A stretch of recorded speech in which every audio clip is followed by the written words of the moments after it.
Bonjour et bienvenue dans Hell's Talk, ou les discussions de l'enfer en français. Je m'appelle Anna, je suis apprentie comédienne, jeune scénariste et réalisatrice de 23 ans. J'effectue de nombreuses activités parmi lesquelles coach en nutrition dans une entreprise de marketing de réseau, intérimaire, bénévole dans une association LGBT, modèle photo et auteur d'un blog. Je reviens de 15 mois de voyage seule en Amérique latine et l'idée de ce podcast est née grâce à la diversité des profils que j'ai rencontrés depuis mon retour. J'y discute avec des personnes qui sont, à un moment donné de leur vie, sorties de leur zone de confort. On y aborde plein de sujets tels que l'interculturalité, le voyage, le féminisme, l'éducation, les relations amoureuses et amicales, l'engagement associatif et beaucoup d'autres. Dans ce podcast, on rit, on redevient sérieux, on pleure, on digresse, cela part dans tous les sens, un peu comme dans la vie. C'était la meuf à poil. Personne différente parce que je m'intéresse à des gens différents. Continuer à être heureuse chaque jour comme je suis. Pourquoi jouer un rôle sur scène alors que j'en ai un à jouer dans ma vie?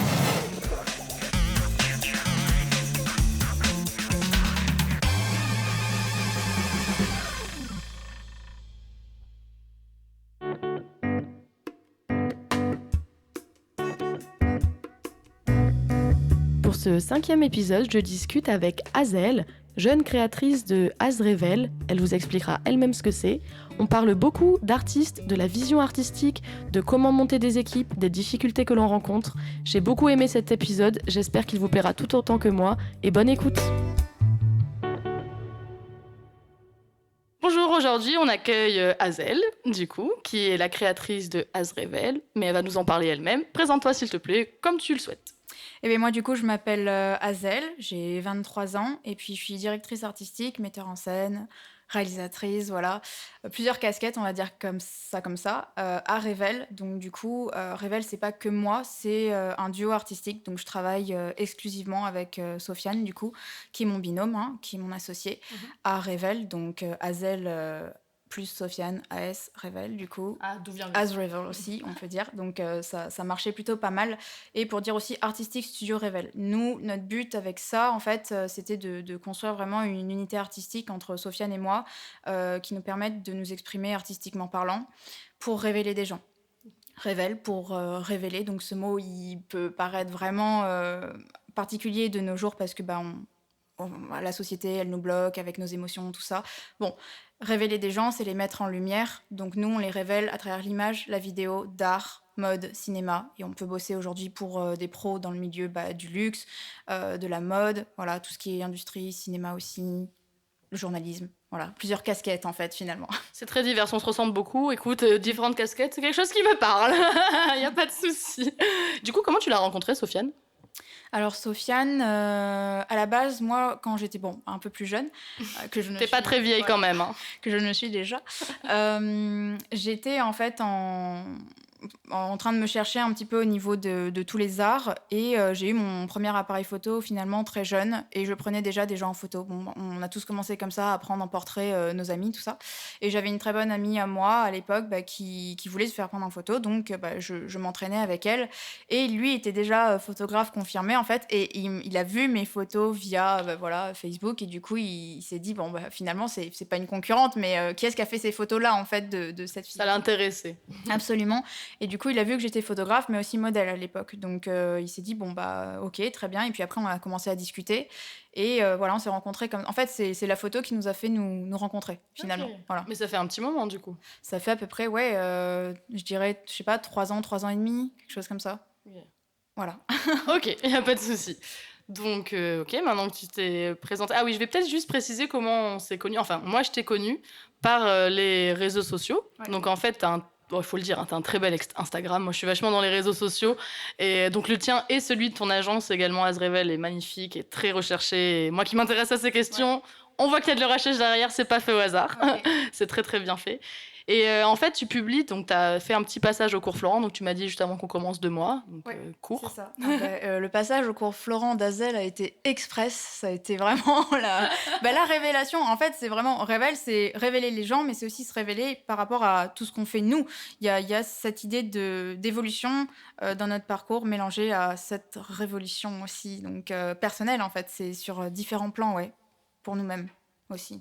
Ok, donc en fait, t'as fait 2 mois et tu t'es rendu compte que c'était pas fait pour toi. Enfin, est-ce que quand t'es parti du cours Florent, est-ce que t'avais déjà l'idée d'Azrevel, l'agence telle qu'elle est maintenant, ou est-ce que t'avais juste plus envie d'être au cours Florent? Ah non, en fait, Revel, ça va beaucoup plus loin que ça. C'est avant le cours Florent, j'étais dans une section de design, donc des études plus poussées au niveau mode. Et à ma 2e année en fait de mode, bah, j'étais jamais en cours. Donc j'avais déjà Revel, j'étais en train déjà de négocier avec des distributeurs pour avoir du Gucci, du machin sur mes shoots et pour essayer d'être crédible en fait, d'avoir une image. Donc non, en fait, j'ai passé mon examen de mode un peu en n'allant jamais en cours, mais Tu l'as eu? je l'ai eu, absolument. Je l'ai eu. Je l'ai eu et du coup, c'est pour ça que j'avais déjà Revel en fait quand je suis rentrée à Florent. Et du coup, cette section de design, elle me déplaisait complètement. Et j'avais déjà Revel, j'étais en train de passer l'examen du cours Florent, je l'ai eu. Donc je me suis dit, ok, après ce diplôme-là en mode, je vais faire du théâtre, continuer parce que j'en avais déjà fait. Et finalement, je suis rentrée à Florent, j'ai fait un bon mois, 1 mois et demi, quoi. J'ai passé la première échéance. Et juste. Alors, juste je précise, échéance en termes florentins, ça veut dire examen. Voilà. J'ai passé le premier examen où voilà, je tournais un petit peu en rond personnellement, artistiquement. Et en fait, c'est vraiment personnel. Florent correspond vraiment à l'éthique de certaines personnes.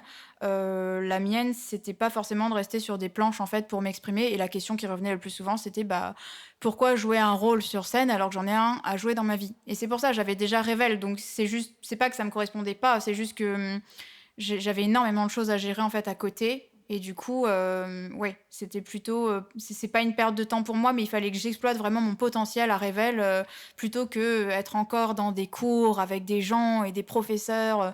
Je pouvais plus. Je suis pas très.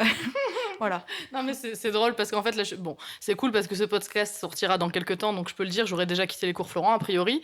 Moi, j'en suis dans une période où là, je suis arrivée à saturation parce que, effectivement, je suis auto-entrepreneuse aussi.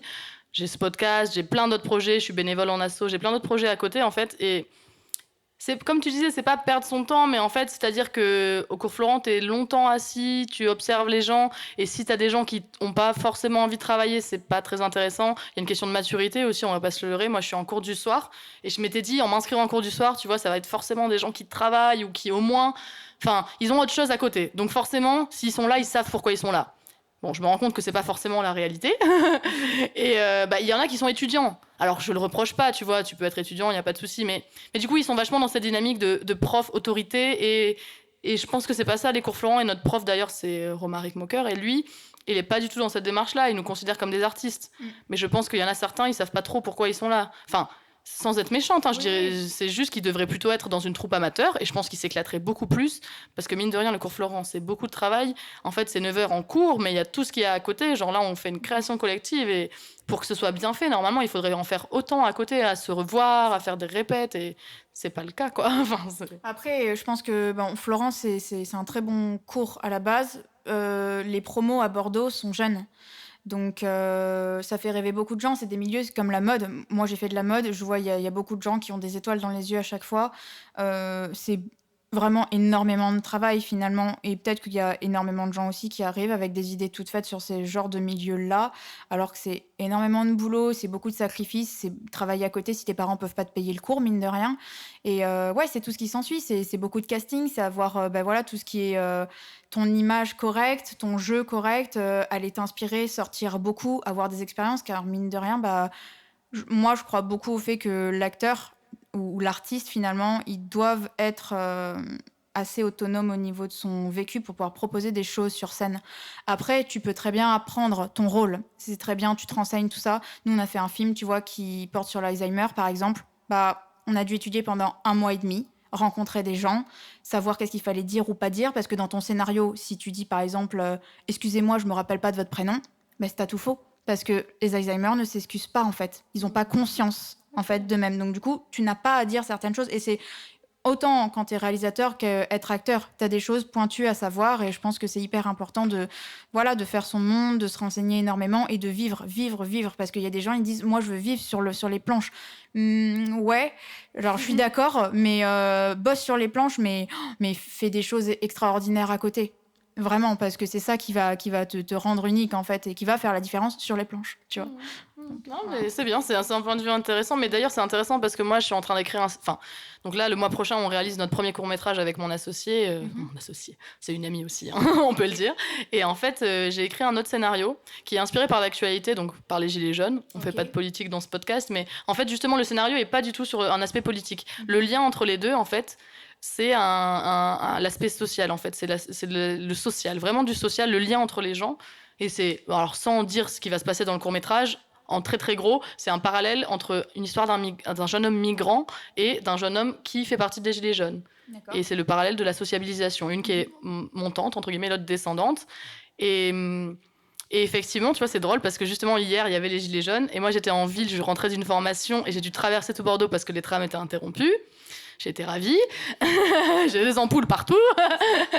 et du coup, par contre, ce qui est intéressant, c'est que tout le trajet que j'avais à marcher, j'ai vu qu'il y avait un mec avec un gilet jaune devant moi. Et vu que j'ai envie, tu vois, en tant que scénariste, réalisatrice, ça va être de la fiction, mais j'ai quand même envie que ça soit réaliste. Et comme tu le dis, pour l'Alzheimer, par exemple, même si c'est une histoire inventée, écrite, il faut que, enfin, s'il y a quelqu'un qui connaît ou qui est soi-même Alzheimer, et qui se dise c'est potentiellement ça peut être vrai, quoi. C'est crédible. C'est ça la crédibilité, en fait, tout simplement. Et du coup, j'ai parlé avec ce jeune homme, je l'ai vu avec son gilet jaune, et à la base, je l'ai juste abordé pour lui demander, du coup, est-ce que tu as été sur les ronds-points, et je lui ai parlé vite fait de mon scénario, dire est-ce que c'est réaliste, voilà, et sans donner mon opinion, parce que moi, je suis très contre, voilà. Et donc, du coup, en fait, je lui ai juste posé des questions pour voir...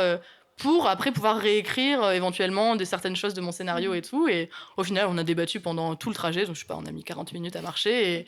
Non, mais c'était super intéressant, tu vois. Finalement, il faut pas avoir peur d'aller voir les gens dans la rue et ils sont plus sympas que ce qu'on pense. Bon, pas tous, mais là, j'ai eu de la chance, il était sympa.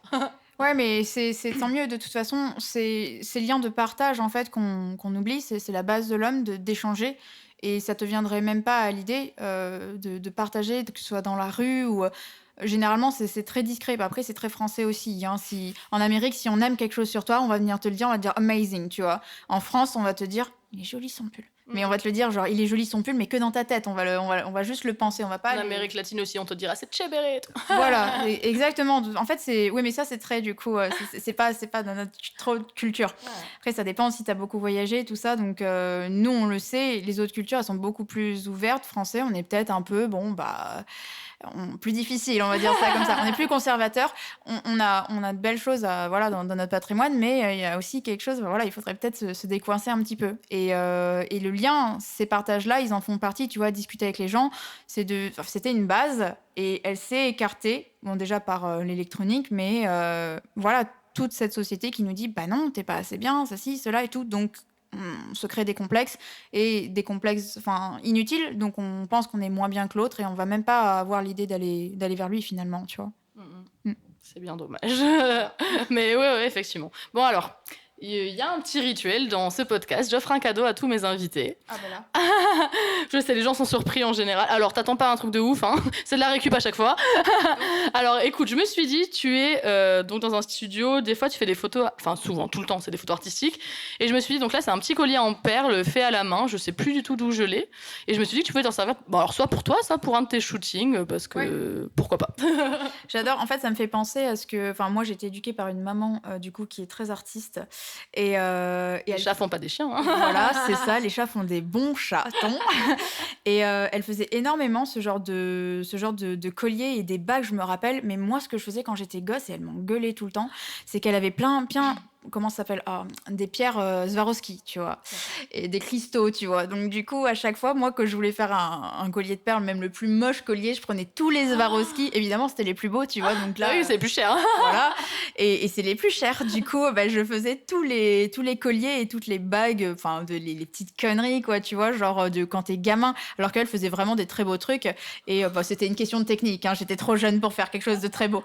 Donc du coup, je lui prenais toujours les Swarovski. Ça me fait penser exactement à ce qu'elle faisait, tu vois. C'est très fin, j'adore. Ok, bon, il n'y a pas de Swarovski dessus, hein, désolée.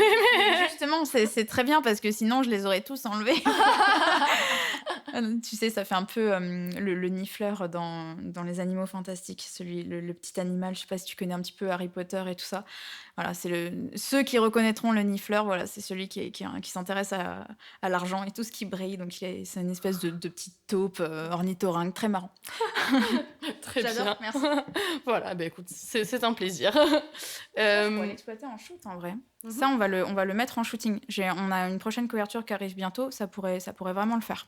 Tu pourras signaler accessoiriste Ananas. Eh bien, absolument. On fera ça alors. Avec Je plaisir. suis ravie, c'était le but. Génial. Écoute, en fait, en réalité, je vais dévoiler un petit peu les coulisses de ces cadeaux. Je le dirai pas aux autres invités. Ok. Mais en fait, j'ai un placard où j'ai conservé plein de choses qui sont pas forcément intéressantes. Ou même, j'étais abonnée à Witch, un magazine, voilà, Ouais. quand j'étais enfant. Bah, bref, et il y avait des cadeaux chaque mois. Et des trucs très drôles, en fait. Et pour faire réagir les gens, en fait, je ne choisis pas vraiment au hasard les cadeaux. Évidemment, j'adapte en fonction de la personnalité. Ok.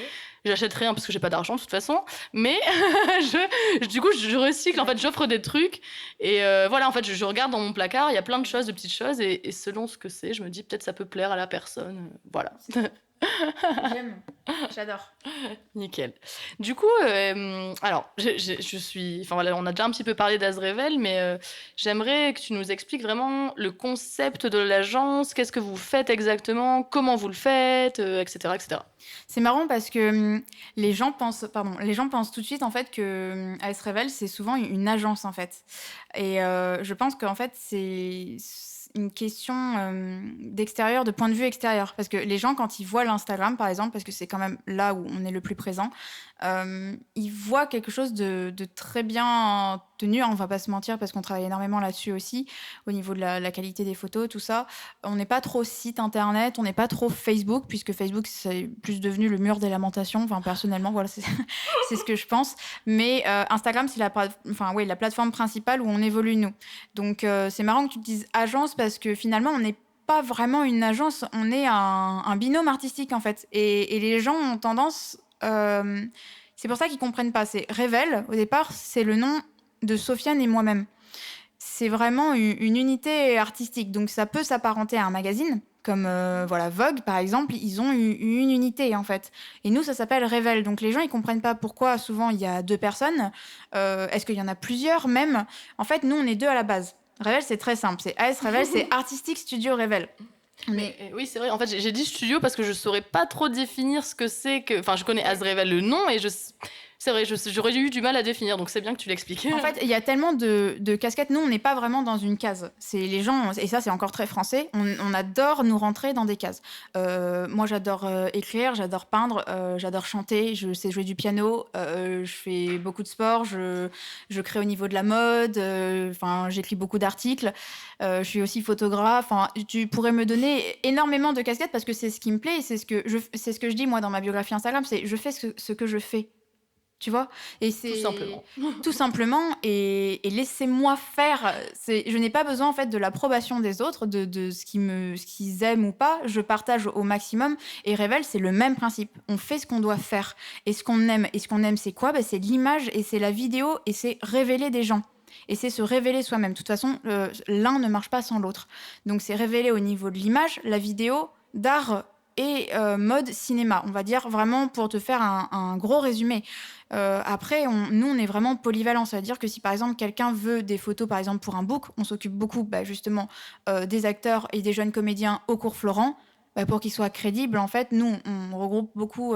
c'est toujours binaire. Hein. C'est Sofiane, c'est la technique. Moi, c'est plus l'esthétique.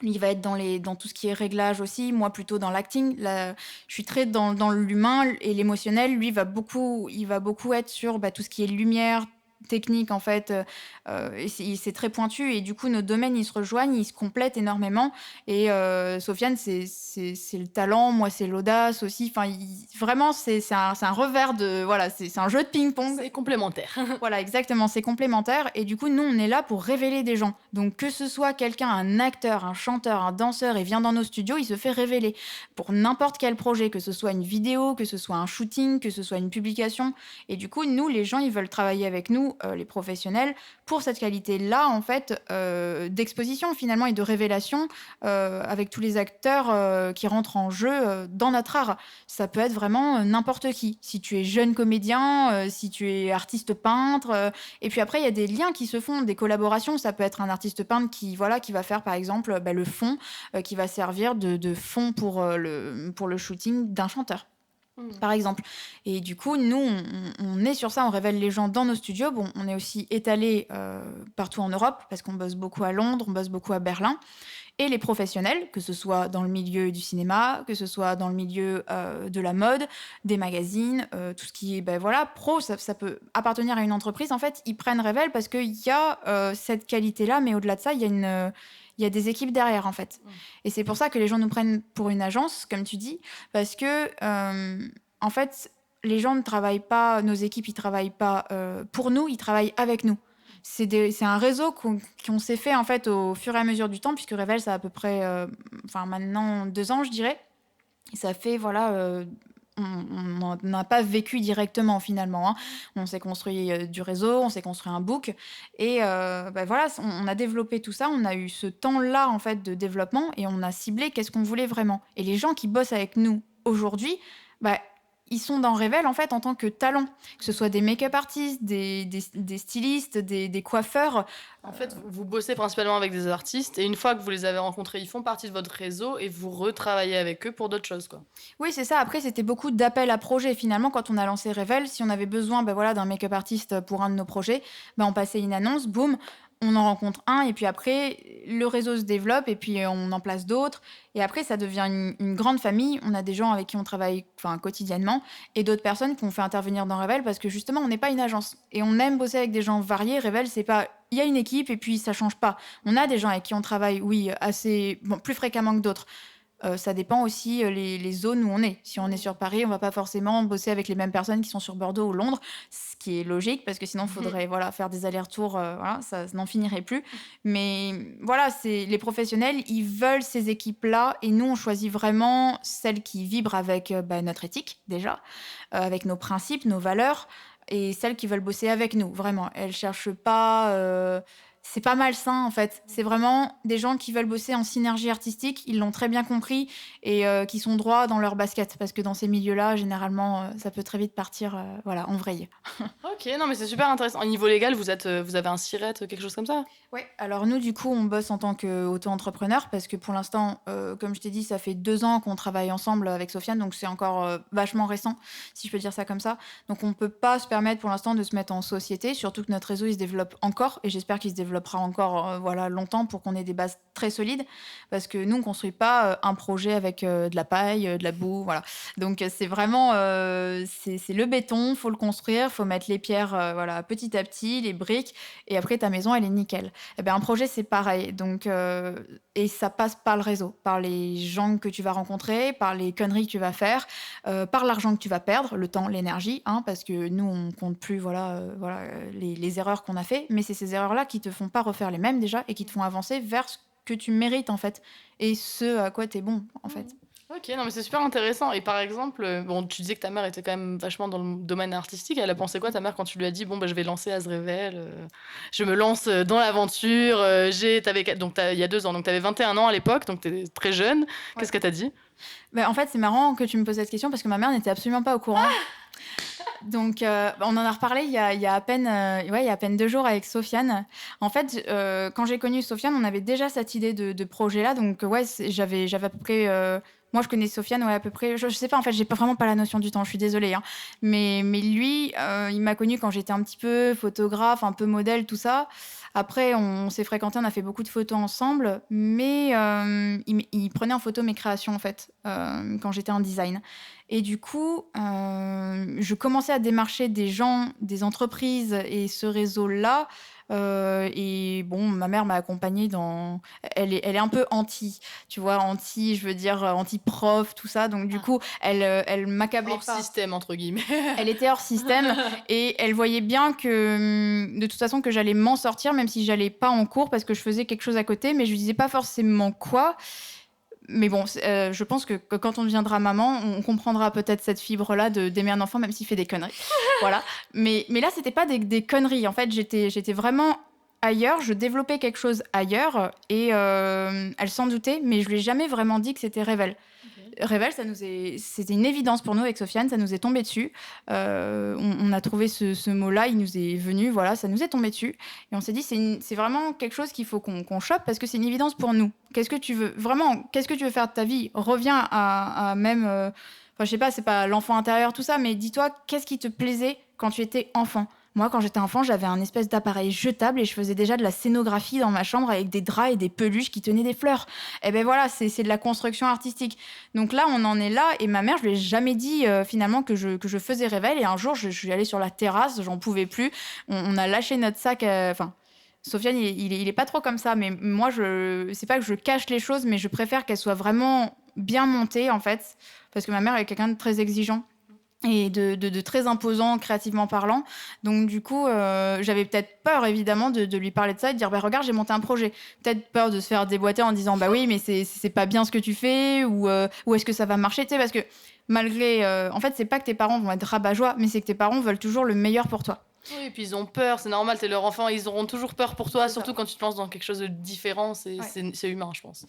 Non, mais c'est complètement humain et c'est complètement c'est une fibre en fait parentale que nous on n'exploite pas encore, donc on peut pas le comprendre. Mais de plus en plus, moi je m'imagine, tu vois, avoir une fille ou un fils et je me dis putain, mais s'il monte son entreprise, mais je serais la plus peureuse au monde, tu vois. Donc du coup, en fait, je n'en ai pas parlé directement parce que j'attendais d'avoir en fait finalement Quelque chose à lui montrer finalement. ouais, c'est un peu ça et de dire regarde, j'ai un truc, ça tient la route et je suis passionnée et va falloir croire en moi. Mais alors qu'une maman, en fait, elle croira toujours en toi, tu vois, et tu peux lui parler de tout ça. Mais j'avais besoin de faire mes preuves, j'avais besoin que moi, je sois vraiment connectée à ce que je fasse et pour être dans ma direction. Parce que le problème, surtout quand tu vis chez ta mère, moi j'étais encore jeune à l'époque, donc je vivais chez elle, c'est que tu as l'influence en fait de ta famille sur toi. Et finalement, même si tu te connais assez bien, bah, tu vas pas forcément faire les bons choix directement. Tu vas dire, ok, par exemple, bon, bah, si tu cuisines beaucoup avec ta mère, genre j'aime la pâtisserie, bah, tu n'aimes peut-être pas forcément la pâtisserie, tu aimes faire de la pâtisserie, mais ça va peut-être pas forcément être ton métier. Et moi, j'ai eu cette espèce de crise d'adolescence à 19 ans, genre 20 ans, tu vois, genre hyper tard, finalement, qui me disait, bah, fais les choses par toi-même, et puis après, boum, un jour, ça va exploser. Mais moi, je suis un peu cocotte minute comme ça, donc du coup, non, c'est pas un bon exemple. Moi, je n'ai pas dit annoncer directement petit à petit à ma mère, je l'ai fait boum d'un coup. C'est tout ou rien avec moi, en fait. Et du coup, elle a été très surprise, elle a fait d'accord, en quoi ça consiste. Enfin, elle s'en doutait un peu parce qu'elle connaissait Sofiane. Elle voyait peut-être aussi que vous voyez vous deux régulièrement, quoi. Oui, après, on se voyait souvent en dehors. Et puis le réseau, il s'est fait plutôt lors d'événements. En fait, on était beaucoup dans des événements et des soirées pour se faire connaître avec Sofiane. On n'était pas... Quel type d'événement, du coup, des inaugurations, Oula. des choses artistiques? Ah oui, il y a peut-être pas une seule vérité générale, mais Non. entre guillemets... Bah, on a commencé avec les événements de base, tu vois, enfin des soirées là, où il y avait pas mal de réseaux artistiques, donc enfin sur Bordeaux, hein, mais où voilà les Miss par exemple, tout ce genre de petits trucs, tu vois, qui t'amènent sur d'autres événements, des défilés, des petits créateurs, tu vois, qui vont faire défiler voilà leurs petites choses. Bon après moi ma mère elle avait juste quelques bases en fait de réseau par rapport à des boutiques qui la connaissaient bien, tu vois, donc on pouvait assister à certains événements assez facilement, mais finalement, nous, on est vraiment parti de rien, tu vois. Ma mère, elle était cliente dans certaines boutiques. Donc, du coup, elle était appréciée finalement des boutiques qui sont aujourd'hui nos partenaires, mais c'était peut-être deux boutiques, tu vois. Donc, du coup, c'est vraiment, nous, on est parti du ras, du sol, du plancher, et vraiment pas dans de très bonnes conditions parce que nos parents, ils viennent pas de ce genre de milieu à proprement parler. Ma mère, moi, elle adore les arts, elle est passionnée, mais elle est pas dans ce milieu-là, tu vois. Ouais, quand tu parles de ce milieu-là, c'est milieu assez haut de gamme, parce que là, tu travailles avec des marques haute couture, enfin oui, du haut de gamme, quoi. Ouais, c'est ça. En fait, nous, on s'est un petit peu étalé. Pour avoir un book crédible, il nous fallait, moi plutôt dans mon idéal, du luxe. Et c'est comme ça que tu peux atteindre d'autres personnes. Mais le problème, c'est qu'il y a un côté positif et négatif comme dans tout, hein. Si tu bosses avec du luxe, après, tu deviens assez inaccessible. Et du coup, les gens pensent que tu es une grosse structure, tout ça. Ils ont peur de toi, Voilà. mais je comprends tout à fait ce que tu dis, parce que moi, la première, si je vois... bon, je suis modèle photo depuis 6 ans. Imaginons, je vois un photographe qui bosse pour des magazines, pour des trucs comme ça. J'oserais peut-être pas forcément l'aborder, parce que même si je doute pas de mes talents, bon, le mec, il bosse avec des marques internationales, quoi. Donc, c'est plus... ça fait plus inaccessible, comme tu dis, ouais. C'est ça. Et nous, en fait, c'est parti un petit peu dans ce délire-là à un moment donné où on a beaucoup commencé par l'art, par mes créations personnelles où Sofiane les prenait en photo. C'est quoi tes créations personnelles, du coup? Ah bah du coup, moi, je crée au niveau vestimentaire, tout ce qui était modélisme et stylisme. Mais finalement, moi, je suis quelqu'un qui est pas... Je suis pas technique. En fait, j'aime toucher à tout. Mais ça, Sofiane, c'est la technique la plus pure. Il est académique, mais il est artistique aussi. C'est très bien d'avoir trouvé un partenaire comme ça, hein, parce que je te comprends totalement. Moi, par exemple, ce podcast, j'adore l'animer, j'adore enregistrer des émissions. Par contre, le montage, je l'ai délégué parce que je déteste cette partie. Big up à celui qui le fait d'ailleurs, Aurélien. Voilà. Non, mais c'est une question de partage. Là encore, tu ne peux pas faire tout seul dans la vie. Et nous, tant mieux qu'on se soit trouvé. De toute façon, c'était destiné et nous, on se pose même plus de questions là-dessus. Mais c'est qu'on est complémentaires sur certaines choses. Lui, il faut qu'il exploite ses qualités artistiques, les miennes aussi. Et des fois, il faut qu'on apprenne l'un de l'autre. Parce que apprendre en fait des qualités de l'autre, ça te permet, toi, d'avoir beaucoup plus de tolérance envers les gens qui bossent avec toi.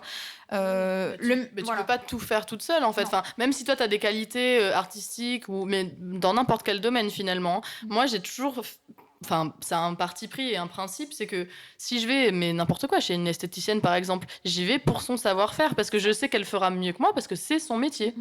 C'est aussi basique que ça, mais pour le coiffeur pareil, je vais lui faire confiance parce que c'est son métier et après je m'entoure des bonnes personnes bien sûr à qui je fais confiance, mais pour les photographes c'est la même chose. On m'a souvent demandé comment je choisis mes photographes. Et ben c'est quelque chose, je regarde leur feed, je vois ce qu'ils font. Et si leur univers m'attire, m'inspire, là, à la limite, je vais commencer déjà à liker leurs choses et à commenter parce que j'aime bien les suivre. Éventuellement, s'ils sont de Bordeaux, je vais les contacter.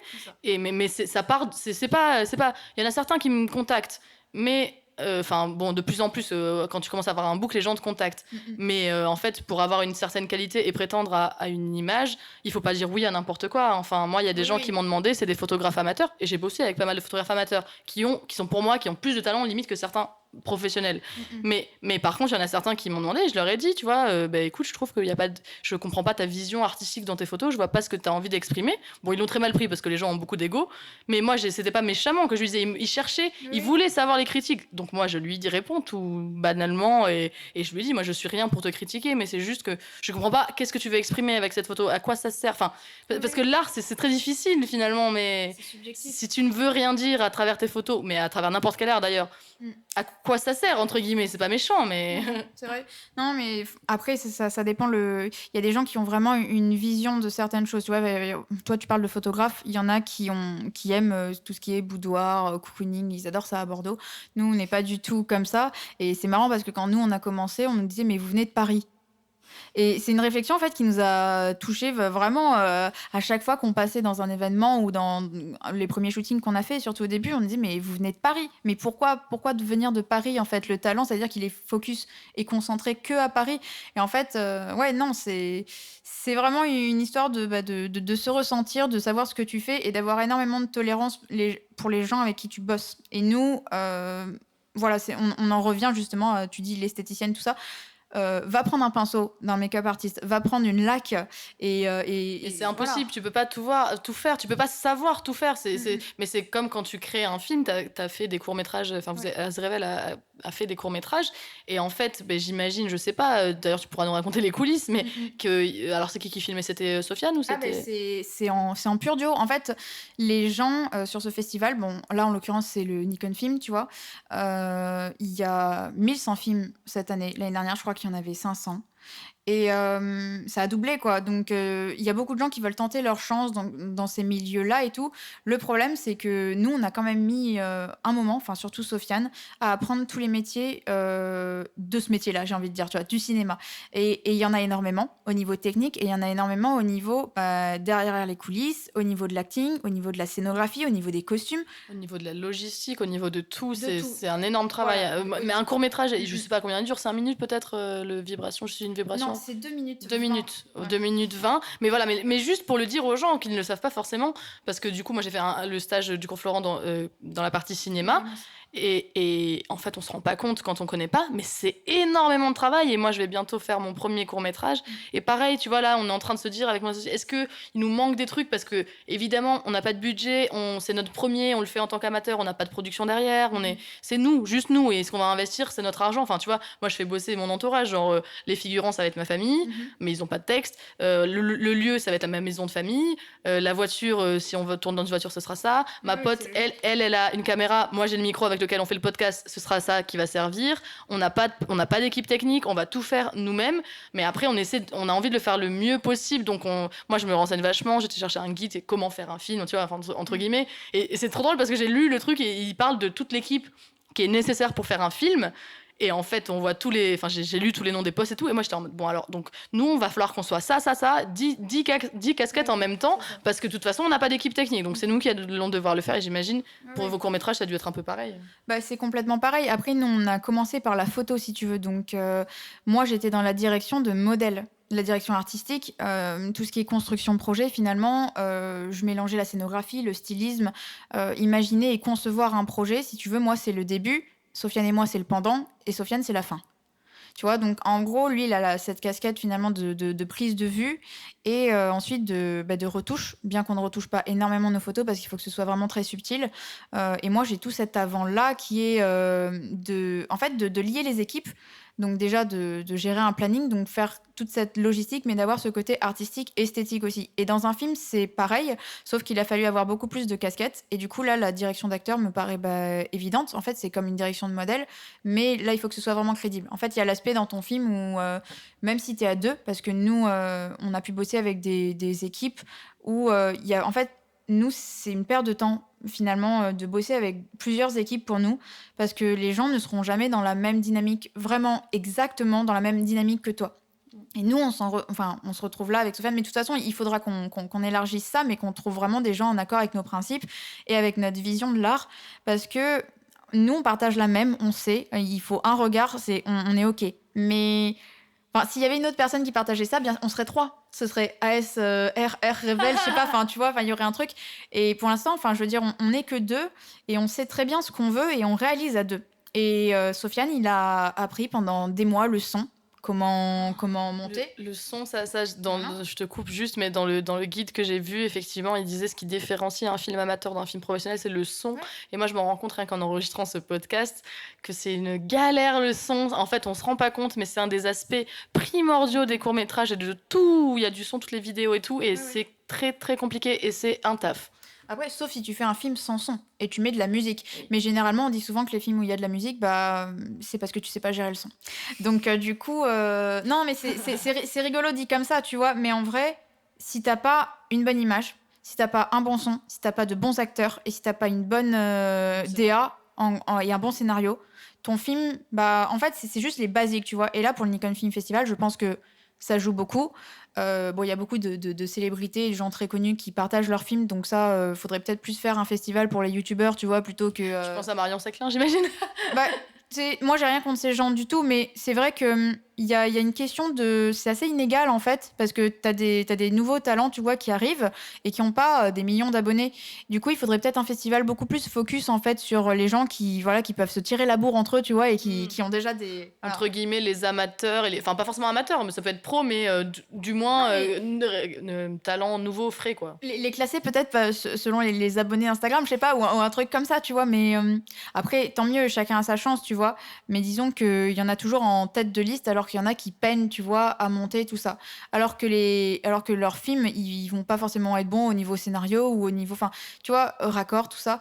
Alors qu'il y a des équipes, et nous, je vois, on n'est que deux à réaliser ça. Généralement, enfin, je veux dire, tu regardes ces gens-là, ils ont des équipes de 15 personnes, et les meilleurs. Et voilà. C'est le même principe pour le podcast, tu vois, genre, bon, là pour l'instant il n'y a aucun épisode qui est sorti, ça devrait tarder, mais effectivement, par exemple Mademoiselle, ils ont, mais d'ailleurs c'est trop bien, moi j'écoute beaucoup leur podcast et j'adore, mais ils ont toute une équipe et c'est une chance, eux-mêmes ils le disent, même pour tourner des vidéos, que ce soit YouTube, podcast, peu importe, ils ont toute une équipe derrière, ils peuvent avoir juste l'idée, toute la partie technique, qui est quand même la partie, c'est pas la plus difficile, mais c'est-à-dire que si t'as pas les compétences, ça se voit vraiment, quoi. Ouais. Et ben eux, ils ont tout le support derrière, le post-traitement, le machin, que ce soit pour les photos, les vidéos, tout, n'importe quoi. Et effectivement, ça, c'est une chance. Moi, c'est pas pour rien que j'ai choisi, on parlait des gens qui font leur métier et qui le font bien, c'est pas pour rien que j'ai choisi d'investir dans un mec en freelance qui sait gérer la partie audio. Moi, en plus, ça m'emmerde, honnêtement. Non, mais tout ce qui est technique, c'est pas ma cam. Et puis, c'est pas grave, tu vois. Il y a des gens qui sont formés pour ça et qui savent très bien le faire. Donc, autant utiliser leur talent. Je vais pas me priver de gens qui sont doués, tu vois. Enfin, c'est l'intérêt. Du coup, tu parlais tout à l'heure, à un moment, tu parlais de l'enfant intérieur. Et du coup, j'ai une question pour toi. Quel enfant étais-tu vers 9-10 ans ? Oula, vers 9-10 ans, je sais pas, une gamine assez complète finalement. 9-10 ans, alors tu me dis ça, ouais, ça devait être CM2, 6e. Quelqu'un de très timide, je pense, avec pas mal de difficultés scolaires et qui faisait beaucoup de sport. Je fais du patinage, de l'équitation, piano, je chantais. Ouais, et très, très créative, mais réservée. En fait, si tu veux, moi, ma mère, elle était hôtesse de l'air. Et donc, du coup, bon, j'ai eu un peu la période où elle me ramenait des ponchos, tout ça, assez colorés, du Pérou, tout ça. Donc, j'étais vraiment la gamine, si tu veux, c'était l'extraterrestre, quoi. Genre, je pouvais me ramener avec des chaussures fluo qui venaient de Tokyo. Mais tu vois, c'est génial là-bas. Mais la mode est géniale là-bas. Mais nous, en France, dès que j'avais ça au pied, si tu veux, ma mère, elle trouvait ça génial, fantastique et tout. Mais en fait, tu te tapes juste la honte et t'as juste envie, en fait, de rentrer dans la masse et d'avoir un Vanessa Bruno et des Converse comme tout le monde et un Eastpak. Donc moi, non, je n'avais pas ça. J'avais les cartables fluorescents, j'avais les chaussures à roulettes, mais qui coûtent rien là-bas, tu vois. Donc, ouais, extravagante, mais je m'en étais pas encore rendu compte. Voilà.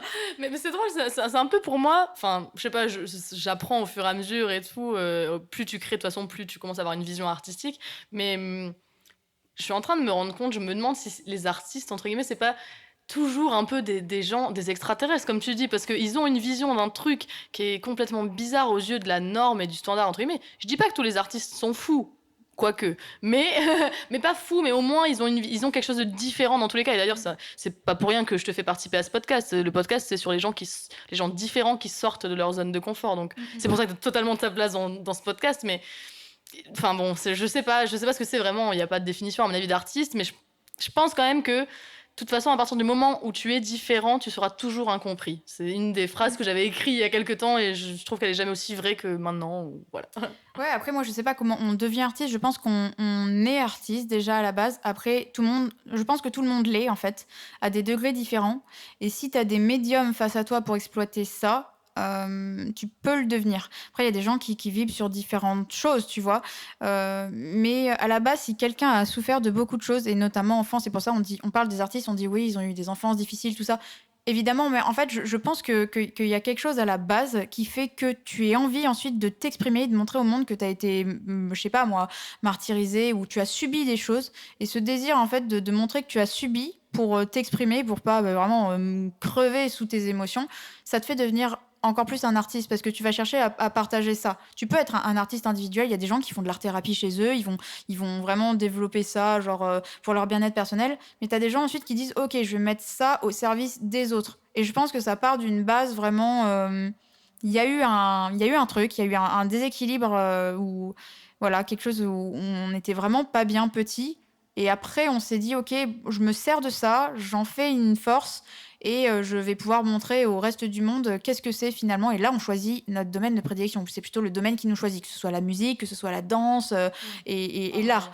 Et moi, c'était un global. Donc, du coup, tant mieux si aujourd'hui que je m'exprime par là. Mais c'est les blessures qui nous font nous exprimer aussi. Ouais, mais c'est intéressant. Moi, je pense que enfin, ceux qui ont envie de créer, donc créateurs, artistes ou autres, ils ont un besoin, comment dire, vital de s'exprimer à travers leur art, mais quel qu'il soit, comme tu le disais. Et c'est drôle parce que j'écris un journal, enfin, je réponds à un journal qui est sur 5 ans. Et en fait, chaque jour, tu as une question différente. Et donc, la question du premier de l'an, c'est quelle est ta mission? Et donc ma mission, moi j'ai répondu à cette question en disant c'est de m'exprimer à travers tous les médias, donc à travers mon podcast, à travers mon blog où j'écris des articles, à travers mes photos, mes scénarios. Et c'est pour ça que je suis en train de remettre en question un petit peu entre guillemets est-ce que vraiment c'est l'acting qui m'intéresse ou pas vraiment, parce que tu vois, je trouve que la limite d'acteur, c'est sympa et tout, c'est beaucoup de taf, je renie pas ça, mais en fait, quand t'es l'acteur, t'es juste la bouche du réalisateur et du scénariste, en fait. Parce que tu exprimes le personnage que lui a imaginé. Et je suis en train de me dire, c'est pas encore plus puissant d'être scénariste, réalisateur, parce qu'en fait, c'est toi qui as ta vision, c'est toi qui diriges les gens. Et c'est intéressant parce que tu disais tout à l'heure, on est l'enfant, qu'est-ce que t'aimais faire quand t'étais enfant? Et moi, ce que j'aimais faire, c'était diriger. Et j'ai vraiment ce caractère où j'aime bien diriger des équipes et avoir ma vision et qu'elle soit exprimée selon ma vision. Oui, mais il faut revenir aux bases. En fait, j'avais lu ça, je sais plus, moi, je suis assez branchée art, mais tout ce qui est aussi la reconnexion finalement à soi, par ma santé finalement, c'est ce qui me sauve, je pense, aujourd'hui. Sinon, je brûlerais beaucoup d'étapes et je me brûlerais les ailes. Mais il y a un côté, en fait, où les gens sont pas au courant. Ils se disent, oui, mais je trouve pas ma voix, tout ça. Et bon, encore, là, je suis désolée, hein, on dirait que je déboîte la France, mais c'est encore très français de se plaindre. Il y a que les Français pour se plaindre. Et tu verras jamais quelqu'un dire dans une soirée, moi, ça marche, tout va bien et tout, parce que tout le monde va le déboîter. De toute façon, tout le monde va être jaloux, tout ça. Bref, c'est juste, en fait, il faut vraiment revenir à ses racines. Si tu te poses la question de mais je trouve pas ma voix ou que tu te lamentes sur ça, Bah, reviens juste aux bases, en fait. Genre, qu'est-ce que tu aimais faire quand tu étais petit? Et en fait, c'est l'essence même, parce que quand tu es petit, généralement, bah, tu te construis à peu près, ton cortex, il se construit jusqu'à à peu près, allez, 7 ans. Donc ça veut dire que la période entre 0 et 7 ans, si tu as un gros trauma qui t'arrive dans ta vie, bah, ça va s'inscrire cellulairement. Et là, tu vas avoir du mal à t'en détacher, ou il va falloir faire vraiment un travail, tout ça. Et bon, ça, c'est vraiment avancé, hein. Mais qu'est-ce qui se passe durant cette période-là? Bah, c'est vraiment ton potentiel à toi, sincèrement, qui évolue. Et qu'est-ce que tu fais? Moi, regarde, quand j'étais petite, je faisais des bouquets de fleurs à ma mère. J'allais cueillir. Dès qu'il y avait une fleur qui sortait le bout de son nez, j'allais la cueillir. Lavande, jonquille, machin, ok. Bon, moi, je viens de la campagne, donc du coup, voilà, hein, voilà. Ça change du Gucci. Mais c'est une vision, c'est de faire des bouquets, c'est de relier des choses, tu vois, relier des fleurs entre elles. Aujourd'hui, je relie des équipes. C'est des fleurs, comment on dit, bloom, elles s'épanouissent, tu vois, genre chacune de leur côté dans leur domaine. Une rose, elle pousse pas du tout comme une jonquille. Et pourtant, on peut faire de belles choses avec, tu vois. C'est une très belle métaphore, c'est un bouquet en fait, mais il y a l'aspect de la composition aussi, parce que Absolument. dans un bouquet, en fait, composé. si tu mets, tu vas mettre différentes fleurs de différentes sortes, et du coup, il faut quand même que ce soit bien dosé et un peu éparpillé. Enfin Ouais. voilà, il y a un ajustement à faire, quoi. Mais c'est dosé selon les formes, les tailles, les couleurs, ton bouquet, comment il va se sentir. Et c'est pareil, en fait, pour les équipes. De toute façon, tu regardes de quoi on est fait de ce qui nous entoure. Que ce soit l'eau, tu as besoin d'eau, tu as besoin de soleil, tu as besoin de terre, tu as besoin de t'ancrer à des choses qui sont hyper évidentes. Et c'est pour ça que la situation climatique elle est catastrophique aujourd'hui. On ne se reconnecte plus à rien. Personne n'en a rien à foutre, en fait, de ce qui se passe. Et nous, on est là aussi pour révéler des choses. Bon, on commence à avoir un degré un petit peu plus politique, même si on rentre pas sur j'ai une opinion et je vous l'impose. Nous, c'est suggérer pour pouvoir justement faire bouger les idées des autres. Mais c'est ça, en fait, c'est écrire, je parle plutôt dans mon cas, mais par exemple, écrire un scénario, quelque chose qui ne dénonce pas, ne dit... Enfin, si, il dit des choses, en fait, mais après, les gens en tirent leurs propres conclusions et tirent ce qu'ils ont envie de savoir. Et Oui. c'est juste un support pour faire réfléchir, et ensuite, voilà. Et de toute façon, le cinéma, il ne sert qu'à ça. Il n'est pas là pour te donner une espèce de plâtré à te dire, bah tiens, c'est comme ça, et pense ça, on appelle ça, du coup, c'est de la propagande, quoi. On est un peu loin de là. Bien qu'il y ait certaines méthodes de propagande qui existent encore, c'est juste qu'on on a arrêté d'appeler la propagande. Mais bon, C'est ça. voilà. Du coup, une autre question récurrente, en quoi tu es une personne différente? Et quand je dis différente, tu l'entends par rapport à ce que tu veux, ça peut être ta famille, la société, ou tout ce que tu veux. Oh, alors déjà, je pense qu'on est tous différents, mais moi, en termes de personnalité différente, je pense que j'ai déjà un objectif, et à mon jeune âge, parce qu'on me le dit souvent, on me fait, mais tu te rends compte, Azel, t'es encore jeune et tout. Quand moi, je me plains et je dis, oui, j'ai encore rien accompli. Oui, c'est ça. Calme-toi, ralentis le train et prends du recul. Mais moi, je me dis, cette différence-là, pour moi, elle est justement d'avoir un projet, en fait, qui me fait vibrer à mon âge, parce que c'est comme ce que je te disais, la société, on nous déconnecte tellement de nos émotions. Moi, j'ai eu certains problèmes de santé qui ont fait que ça m'a reconnecté à beaucoup de choses, que je travaille encore et que je travaillerai, je pense, jusqu'à ma mort.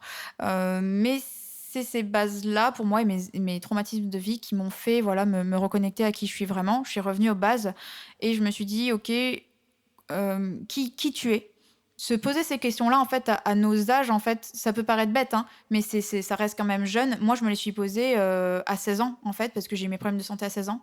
Et j'ai été confrontée à voilà, des violences et des réalités au niveau voilà, du médical qui étaient voilà, pas pour moi. Normalement, à 16 ans, hein, voilà, t'as tes petits copains, tout ça. Moi, rien de tout ça. Et du coup, je pense que ma différence, ouais, je la tiens de cette force-là à avoir un esprit éveillé, mais en même temps prévenant. C'est-à-dire que je me pose les bonnes questions et je vais toujours en fait répondre à mes principes. Qu'est-ce que c'est mon droit chemin? Ce qui correspond pas à mon éthique, en fait, je le ferai pas forcément.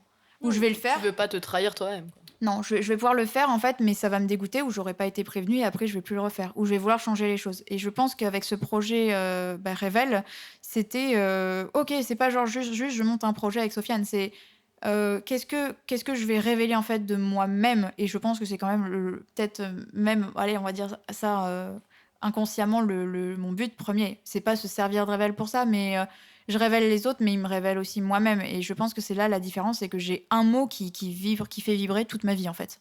Ok. Voilà. Très belle réponse. Et du coup, autre question, en quoi et comment, à quel moment, par quel biais es-tu sortie de ta zone de confort? Bah, les problèmes de santé. OK. Voilà. Donc, on a tous une forme d'illusion quand on est gosse ou quand on est protégé par notre famille, finalement, parce que ça, on s'en rend compte que quand on arrive dans la vie réelle, quand on doit avoir un taf, un appart, payer des trucs et tout. Ça paraît bête à dire, tu vois, mais moi, ma mère, elle me disait toujours: «Tu verras quand tu devras te payer tes trucs, machin, tout ça». Moi, je «Ouais, c'est ça, fuck». Et Ouais, et quand tu le vis vraiment, voilà. tu comprends. Et tu comprends, mais moi, j'ai énormément de tolérance par rapport à moi-même. Je me dis, bah, tu ne peux pas entendre ça quand tu as 16 ans. Tu ne peux pas. Et on verra quand on sera parents nous-mêmes. Ouais, mais t'es à une autre étape de ta vie, t'es dans la contestation, t'essaies de te Voilà. trouver. Enfin, il se passe d'autres choses aussi, hein. Il se passe d'autres choses, il y a les hormones, il y a tout. Et non, c'était quoi déjà la question? Comment tu es sortie de ta zone de confort? Ouais, non, la zone de confort, on est toujours dans ce délire-là que nos parents vont nous protéger. On sort, mais on est assez protégé surtout sur l'argent, le confort, machin. Et après, tu te développes tes propres stress quand tu es confronté à toi tout seul. Déjà, toi tout seul, qu'est-ce que tu vas faire de ta vie? Bon, moi, ça n'a pas été le cas puisque je crois beaucoup au fait que je retomberai sur mes pattes quoi qu'il arrive. J'ai toujours eu cette forme de confiance, en fait. Il y a plein de trucs où je suis mal à l'aise, mais où j'ai pas confiance. Mais par rapport à ce que je fais, je sais que je le fais en fait dans mon éthique et j'ai cette forme de feeling, que ce soit avec les gens ou ce qui m'entoure, de me dire ça c'est bien. Et quand tu te dis c'est bien, bah, tu peux que faire des choses qui te ressemblent et qui vont te faire du bien. Donc je pars de ce principe-là que moi je suis pas inquiète là-dessus. Mais sortir de cette zone de confort, ouais non, moi ça a été juste violent. J'ai eu des étapes hyper violentes et ça a été la santé, boum. Du jour au lendemain, j'ai eu mes problèmes de santé, tac, à 16 ans. Et à 16 ans, voilà, t'es censé batifoler n'importe où et faire des conneries, à faire ta crise d'ado. Alors que moi j'ai pas pu et ça m'est tombé dessus d'un coup. Ouais, ça t'a fait devenir plus adulte plus rapidement, ça t'a coupé un peu le moment de... Ouais, ça t'a coupé l'herbe sur le pied, tout à fait. Mais d'où le fait que t'as fait, entre guillemets, une crise d'ado, ce que tu me disais, à 19 ans, quoi. Mais c'est hallucinant, ça. Ça, on voit jamais ça. Attends, je préfère faire la crise à 19 ans que la crise de la quarantaine. Après, je l'aurais peut-être, cette fameuse crise de la quarantaine, mais à 50 ans, peut-être. On ne sait pas, peut-être tu as un train de décalage. Ouais, non, mais ça. effectivement. Mais c'est drôle parce que, enfin, pour moi, j'ai eu une très grosse crise d'adolescence et elle a été, bon, aux âges typiques. Peut-être un peu précoce, au contraire. Moi, elle était plus vers dès 12 ans, j'étais déjà voilà, traumatisée, tout ça. Et on en a parlé d'ailleurs dans l'épisode avec ma mère, donc c'était assez. Ouais, parce qu'elle m'a décrit, en fait, tu vois, je pense que c'est intéressant. Elle m'a décrit comme une personne écorchée vive, en fait. Moi, j'avais jamais entendu ce mot de sa bouche.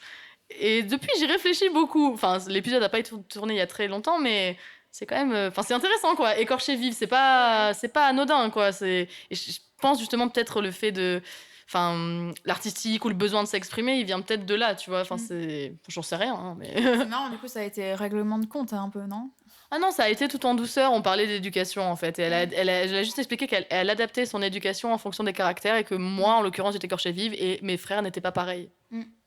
Ouais, après, moi, par rapport à mon parcours personnel, j'ai pris énormément de recul par rapport à ça parce que je me rends compte, en fait, que pour se construire en tant qu'individu à part et savoir vraiment ce que tu aimes ou pas, cibler ce que tu veux dans ta vie ou pas, faut vraiment se détacher de tout ça. Alors, je pense que ça sera très dur quand je serai parent, moi, parce que finalement, tu fais des enfants, bon, tu les fais jamais pour toi. Mais d'un autre côté, il y a un moment où il va devoir lâcher les peurs et les croyances que tes parents te donnent. Parce que, en fait, c'est pas anodin, hein. Il y a un patrimoine génétique qu'on te donne, mais émotionnel aussi. Et émotionnel, ça s'ancre sur toi. Imagine ta mère, elle a eu peur un jour de, je sais pas moi, de s'engager dans une troupe de théâtre. Et ben, elle va peut-être te rabaisser, elle va peut-être te faire des choses, mais c'est complètement inconscient, c'est pas voulu. Et finalement, tu vas capter les peurs. Et moi, je m'en détache encore de certaines peurs, de certaines croyances. Et en fait, c'est un rebirth total, c'est une renaissance. Tu es obligé, je pense. Et là, on parle pas de crise d'ado, on parle d'un rebirth. Hein. C'est quoi un rebirth, pardon? Un rebirth, c'est vraiment une renaissance. Une renaissance. C'est la renaissance. Tu es né, voilà, du corps de ta mère. Ok, voilà, t'as passé la plupart de ta vie à être sous influence. Influence de, bon, il y a déjà, ok, la société, mais ta famille, c'est le poids émotionnel et culturel et génétique. Ça englobe tout, c'est assez complet. Et en fait, l'inconvénient de cette base, même si elle est complète, c'est qu'elle peut pas forcément te correspondre. Donc il y a des petits gamins, tu vois, qui vont faire complètement l'inverse que leurs parents leur disent et tout. Moi, ça n'a pas été forcément le cas. Je voulais vraiment enfin, j'étais bien élevée, j'étais gentille et tout, je me taisais assez souvent. Et finalement, en fait, ça bout tout le temps, tu vois. Et il y a certaines choses où je suis pas du tout d'accord par rapport à ma famille. J'ai pris un domaine où personne n'a exploité enfin, ses qualités là-dedans. Ouais, non, c'est finalement le mouton noir. Mais je pense que on doit se détacher de toutes ces croyances, tu vois, et de toutes ces peurs qui ne nous appartiennent pas. Moi, je me suis rendu compte en fait que ma mère avait peur de énormément de choses qu'elle m'a transmises et que moi, j'avais pas du tout peur en fait. Et je m'étais fait des montagnes là-dessus. Et il faut juste avoir de la bienveillance pour ça parce que tes parents ont fait ce qu'ils peuvent en fait pour toi. Et faut pardonner, tu vois, c'est pardonner, donner, tu vois. Et vraiment donner à l'autre le fait de se dire, tu as fait le mieux. Tu as fait de ton mieux. Et nous, de toute façon, on fera de notre mieux aussi. Non, Donc, mais c'est drôle, on a le même âge et on en est venu à peu près aux mêmes conclusions. Enfin, bon, moi, c'était à travers le voyage où j'ai réalisé Oui. plein de choses et parce que je voyais aussi, enfin, un des facteurs universels, c'est l'amour qu'un parent donne à son enfant et peu importe comment il l'exprime, c'est quand même ça. Et en fait, en voyant les différents gens, comment ils ont évolué par rapport à la rééducation, plein de choses, je me suis rendu compte finalement que j'étais une adolescente horrible, mais je travaille avec des ados aussi, donc enfin, ça me passionne aussi cet âge-là de transition où tout se passe. Et en fait, faut être hyper reconnaissant de. Alors, ça peut être pas le cas, du coup, tu peux ne pas être du tout d'accord avec l'éducation que tu as eue ou quoi. Moi, en l'occurrence, je suis très reconnaissante de l'éducation que j'ai reçue parce que c'était des bonnes valeurs, un bon cadre. Et même si, quand j'étais ado, j'avais l'impression qu'ils étaient beaucoup trop stricts, Oui. s'ils n'avaient pas été stricts, j'aurais été capable de tout défoncer parce que j'avais cette violence en moi qui a failli se réexprimer il y a peu grâce à des gens immatures, mais c'était notamment au cours Florent. Mais je m'en fous, je suis dans mon podcast, je peux tout balancer, c'est ça qui est bon. Ouais, non, en fait, récemment, je me suis réénervée. Ça faisait depuis mes 12 ans que ça m'était pas arrivé à ce point. Parce que je suis quelqu'un de très sanguine, mais de là à m'énerver vraiment, c'est quand même assez rare. Et là c'était extrême. Dans le sens où j'ai tellement pris sur moi pendant c'était une répète, j'ai pris sur moi, et après je devais traverser Bordeaux parce que j'habite en dehors de Bordeaux en tram, et en fait j'ai bouilli intérieurement et je me suis dit, enfin j'ai senti, c'est même pas que je me suis dit, s'il y a quelqu'un en face de moi dans le tram qui fait un geste déplacé, je suis pas capable de maîtriser mes émotions, et je suis capable de le défoncer, mais limite de le buter quoi. Et c'était très dangereux, mais pour moi et pour les autres, parce que là, vraiment, j'aurais été incapable de me maîtriser. Donc j'y travaille. Mais enfin voilà, mais il y a une rage, je le sens depuis quelque temps, il y a une rage qui bout en moi, mais pas une rage forcément rage dans le sens négatif, mais il y a quelque chose qui bout, un besoin inébranlable de s'exprimer. Et j'ai écouté l'interview d'une artiste, une actrice qui disait justement, c'est ça, si tu veux être artiste, il faut que t'aies un besoin de t'exprimer en fait, et que ce soit vital en fait, et sinon t'en meurs et t'en crèves et ça te ronge en fait. Ouais, ça te démange. Mais ça devient. Pour les artistes, oui, c'est vital en fait. C'est vraiment un besoin. Nous, créer, bah. Moi, je me suis rendu compte à partir d'un moment, bah, si je me levais le matin en fait sans créer, bah, je n'existe pas en fait. Je me ressens pas et bah oui, il faut savoir en fait par quoi elle passe la vie en fait. Pourquoi ça circule dans ton sang. Pas te lever le matin, t'es pas là pour te lever le matin, aller faire aller bosser et t'asseoir ton cul dans ta chaise et te faire. Après, attends, il y a des gens, je suis pas du tout à dénigrer des gens qui sont salariés ou quoi, ou qui bossent dans des bureaux, parce qu'il en faut de toute façon, et il y a des gens qui se plaisent très bien dans ce genre de job. Mais il y a des gens qui sont très malheureux aussi, qui font des espèces de burn-out. On a inventé ce mot, en fait, c'est juste pour pas parler de blocage émotionnel, parce qu'on te dit ferme ta gueule, tu fais ça, et tu gagnes temps et tu arrives à peine à survivre, tu vois. Donc, il y a des réalités à prendre en compte, oui. Nous, des fois, avec Revel, on est un peu sortis de la réalité parce que les gens ils disent oui, mais les gens ils se font des films aussi, tu sais, genre vous êtes millionnaire et tout, vous avez du Gucci, vous êtes millionnaire. Oui, bon, c'est très dur parce que du coup, c'est un point de vue extérieur auquel on est tout le temps confronté, tu vois. Et ouais, c'est pareil, c'est comme des idées reçues, c'est comme pour l'agence Revel, non. On bosse juste avec des équipes et les gens, ouais, ils pensent que c'est à chaque fois un truc de malade mental. On a des gens qui nous aident au niveau de la communication, du business, tu vois, mais... En fait, c'est que les gens, ils prennent pas en compte, certes, vous avez un rendu qui était très professionnel, très beau, esthétiquement, etc. Donc déjà, c'est beaucoup de taf. Mais en fait, pour arriver à ce résultat, vous embauchez des gens qui sont les experts dans leur domaine. Et du coup, ça coûte de l'argent et vous êtes auto-entrepreneur. Donc, en fait, c'est pas... Enfin, oui, ça c'est encore une fois, je suis un peu auto-entrepreneur aussi en travaillant avec Herbalife. En fait, tu as l'apport d'une multinationale, mais tu travailles de façon indépendante. En fait, tu gagnes ton argent de façon indépendante. Et c'est la même chose, tu vois. Les gens, en fait, ils comprennent pas trop. C'est bizarre, en fait. Dès que c'est différent, c'est bizarre et c'est jugé. Et on a peur, de toute façon, c'est humain, hein, de tout ce qui est différent. Mais c'est pour ça que moi, je fais mon podcast sur les gens différents. Mais... Ouais, bien sûr. Après, nous, on a quand même un mot, c'est révéler. Et ceux qui veulent révéler aussi et qui sont voilà, talentueux et ils en veulent, quoi, ils ont quelque chose dans le ventre, ils viennent. C'est aussi simple, en fait. C'est comme si Révèle, c'était une grosse boule de feu et il y a les étincelles autour, quoi. Voilà, c'est exactement ça. Et il y a eu 2 étincelles à la base. C'était Sofiane et moi, voilà, qui ont construit le feu. Mais le feu brûle toujours avec plusieurs étincelles autour. Donc, c'est voilà. la flamme olympique. Ah, voilà, exactement. Ok, bon, on arrive vers la fin. Je vais te poser une dernière question. Qu'est-ce qu'on peut te souhaiter pour la suite? Quels sont tes projets futurs? Est-ce que tu as des choses dont tu veux parler, teaser un petit peu pour plus tard? Voilà, n'hésite pas.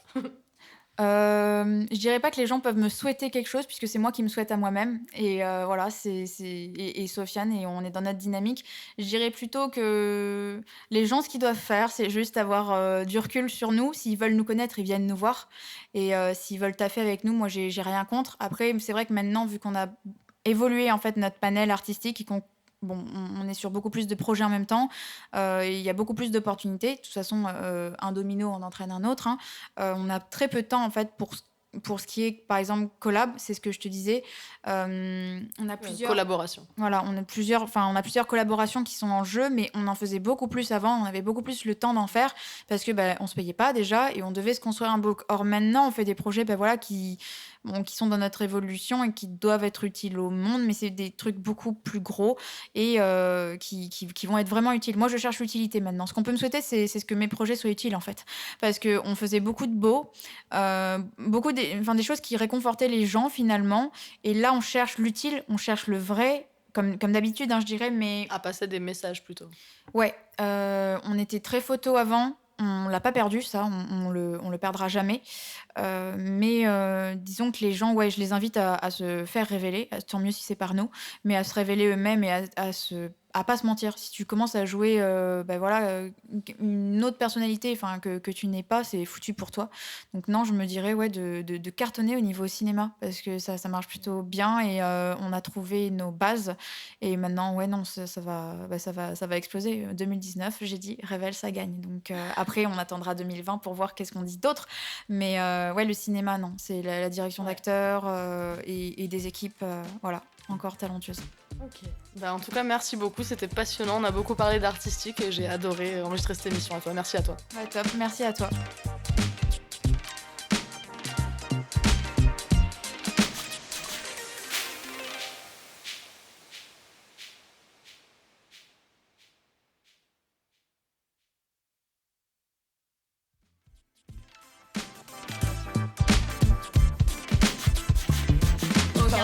Ici, un jugement, hein, j'ai commencé plus bas.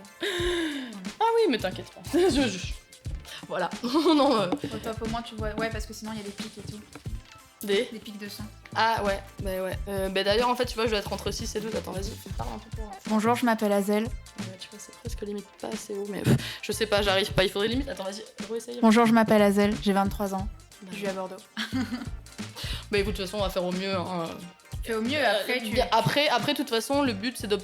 quand j'aurai un peu de thunes et que les gens investiront dans mon podcast, ce sera d'acheter un autre micro. Yes. C'est pas encore le cas, je n'ai pas encore d'argent.